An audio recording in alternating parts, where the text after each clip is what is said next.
Hey everyone, Gardens and Palms here. This is the May 2024 Backyard Garden Tour. This first stop is going to be the side yard courtyard.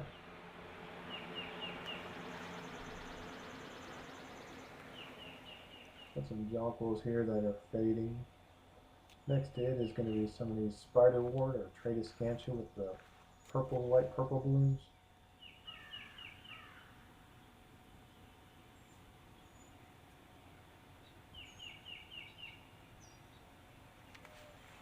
And then I've got Camellia sasanqua October Magic Inspiration. Down here I've got some elephant ears. These vincas, they self-sow every year. They drop their seed heads and they germinate every year in this bed. By summertime it'll be full. Hydrangea macrophylla there. Got a knockout rose here that needs some trimming. The flowers are pretty much done. They'll bloom again, but I'm going to trim it back. And some irises over here. Going this way, we've got a Carolina jasmine vine that needs an arbor. Next to it is an evergreen wax myrtle. It's an evergreen tree. It'll get about 15 feet tall. This is a little tropical bed. This is a Canna Pretoria, striped leaf canna with orange blooms. Got some elephant ears here, and then a little purple leaf canna. This other plant up above it is a white ginger lily. It'll bloom late summer to fall. And then I've got a little flax stem elephant ear below it.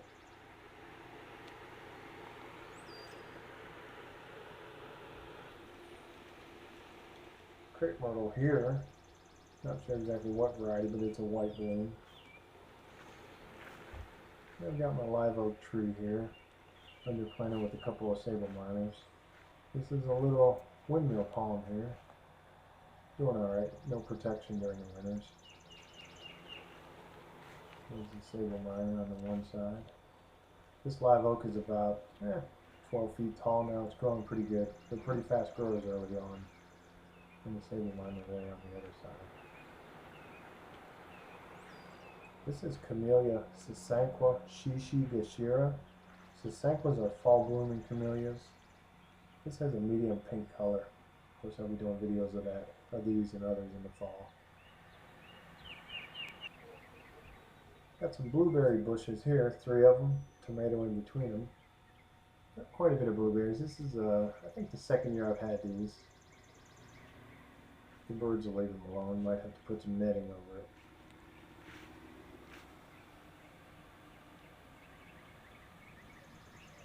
Lots of berries. This one seems to get a little more shade, so it's not as big or productive as the other ones. Here's my magnolia, one of them. Doing pretty good. This thing is about, I would say, it's getting about 15 feet tall. Starting to fill in. It was a little bit bare along the trunk early on, a couple of years ago, but it's starting to fill in now. That's how magnolias tend to do. They'll start out looking kind of bare. There's a little unknown camellia here. I believe it is a sasanqua variety. This is my needle palm in the very back, the one I've spoken about before. The main trunk died, and I've got all these pups and suckers on the sides. This is a dogwood tree here, a pink one. Got some irises down below it.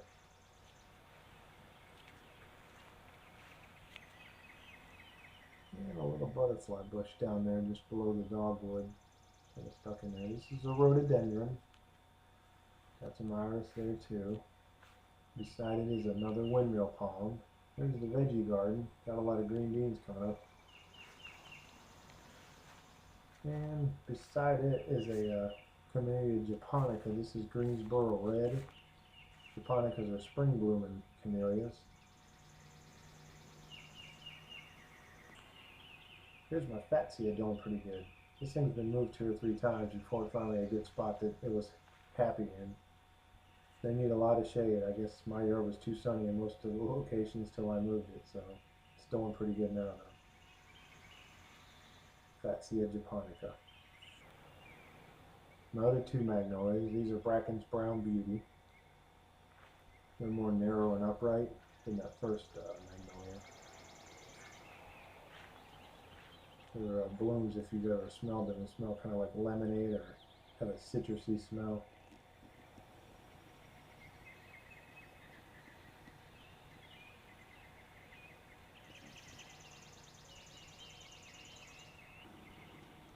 This here's another canna, just a common purple leaf one. Got my lantana here. It's a perennial lantana, and it's starting to bloom some, as you can see. This thing will get about 5-6 feet tall and be about 8-10 feet around by the end of the season. They're fast growers.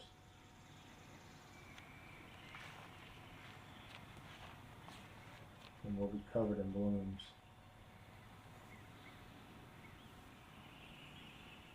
This needle palm here I thought was going to die. It's only got one little leaf, but there are spears and stuff coming up in the middle. My butterfly bush here, it got butchered when they took care of the big tree that fell a couple weeks ago. Just one of the casualties of that on this side of the garden. There are some about to be blooms on it. Got some Japanese iris, a columbine here. I think this is Russian sage. I don't know if I have that right or not, but this lily here, I love this lily. It's beautiful. I think we've had it maybe a year. Here's the bloom on that columbine. Real pretty. A clearance plant. Can't beat that. And I believe this is a salvia. I've got it in the back here of 3 coreopsis. The yellow and the light purple I think will look good together. This is what they call a gaura, G-A-U-R-A, a perennial. There's a little windmill palm. And I've got a couple of supposed to be perennial dianthus here with a lavender in the middle. Shasta daisy there. And then I've got my Calocarpa, American beautyberry. They have purple berries in the fall. Here's a look at the water garden and some evergreen shrubs. Perspective of the other side yard. Got some bananas going on there. A little bird bath and some ginger lilies. I think these ones are white too. Got some cannas in there, and then got some purple hearts. These are Musabaju bananas, totally hardy, way up in zone 6 and maybe even colder.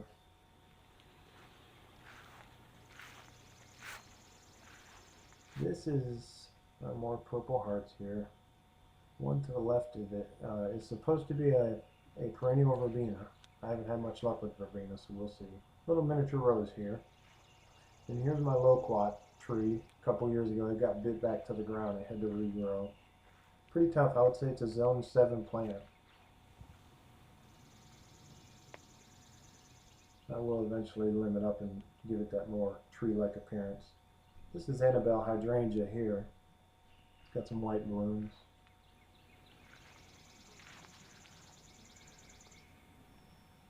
And the lily in behind it in the background here.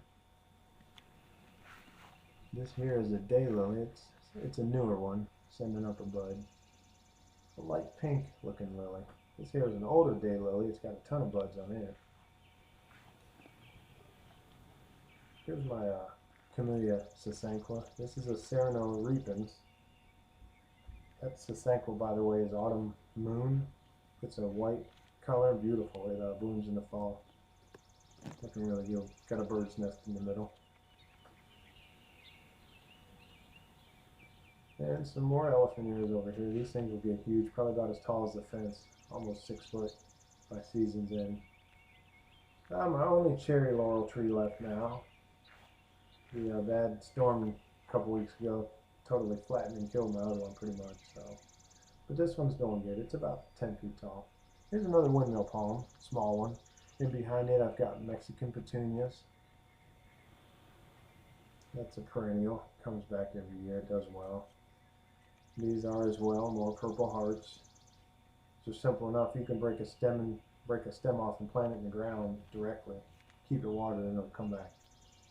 Got some variegated liriape. This is a reticulata hybrid camellia. And here's a Gardenia radicans. Stuttgart canna here. This has only been in the ground since last year. It did come back. I was thrilled about that. Claims to be a zone 8 plant, but it was a small bulb. These are more of these elephant ears I love. And beside it is an Alpinia. It's like a shell cracker is a common name, or some type of ginger. It's not like the ginger lily. This here is the Brazoria palm, Sable Brazoria from Texas.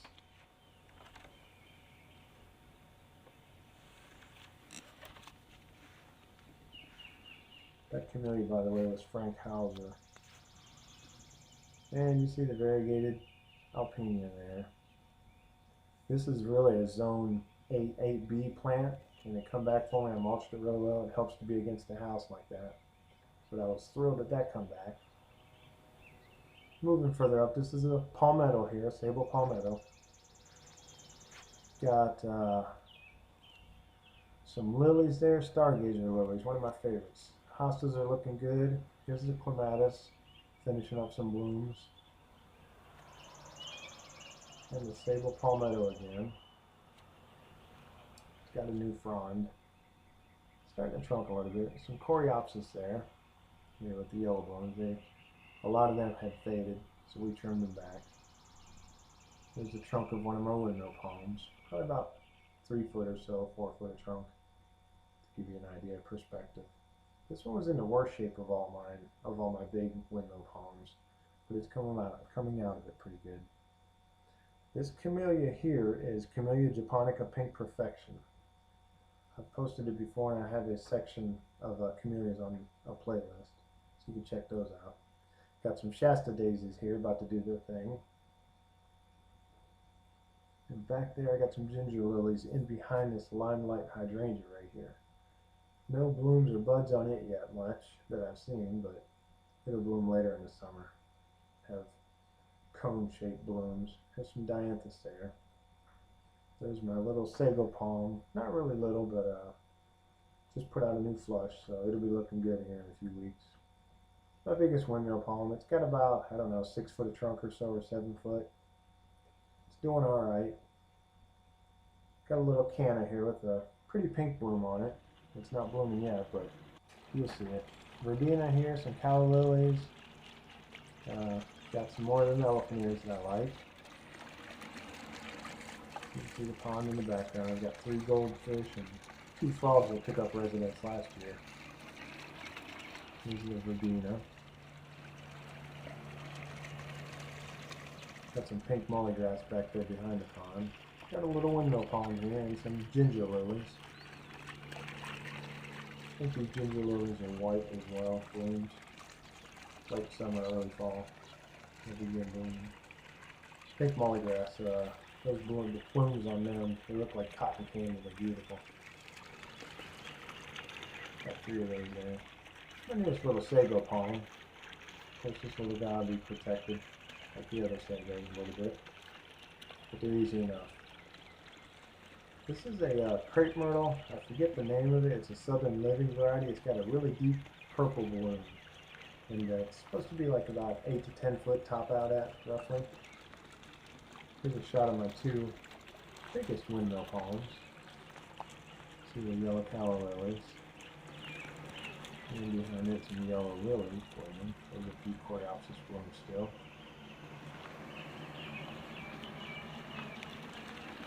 Some purple hearts.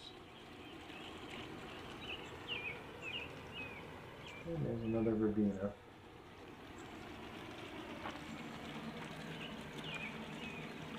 Close up on those yellow lilies.